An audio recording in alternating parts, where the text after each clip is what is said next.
All right, today is November 30th, 2023, 12:42 p.m. We're here at Pedro Martinez's house. We just did another photo report. As you can see, there's widespread wind damage on the left elevation over here, hail damage on the adjacent right slope. There's hail damage over here as well, spatter on the vents. And as you can see too, the left slope, right slope has a ridge cap going down there. Per Georgia State code, you do have to have a 6-inch felt overlap whenever redoing a roof as well. So now we're gonna go perform this repair test. You can see we'll be replacing this one wind damage shingle right here. See the crease in it. We have all the surrounding shingles marked off. Shingle 1, 2, 3, with 4 being the shingle we're replacing. 5, 6, 7, 8. So we're going to check the pliability of the shingle by repairing this shingle today and see if the roof is pliable enough to repair.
Alright, so we got the first run, nails out the first shingle, and as you can see it's still attached, so we'll have to go into the second run above that first one.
You can see we're being as careful as we can, not lifting the shingles up past 45 degrees.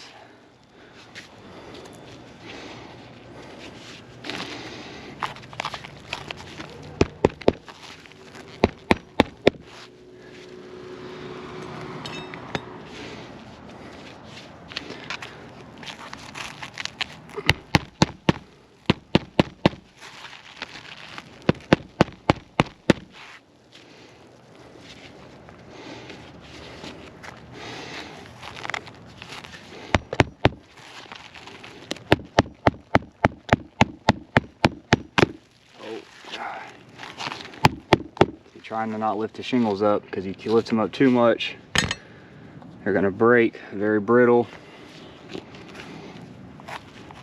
But it's very hard to try to get a hammer in here when you can't lift the shingle up.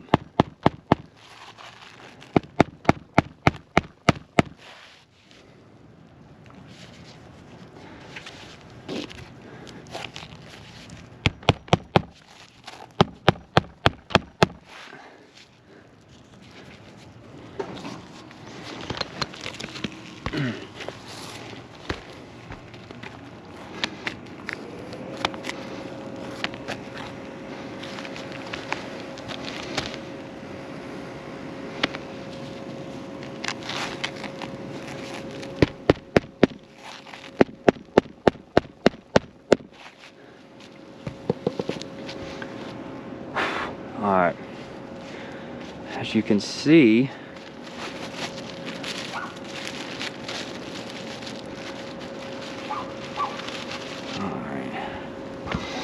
we're going to do C for creasing and T for tear.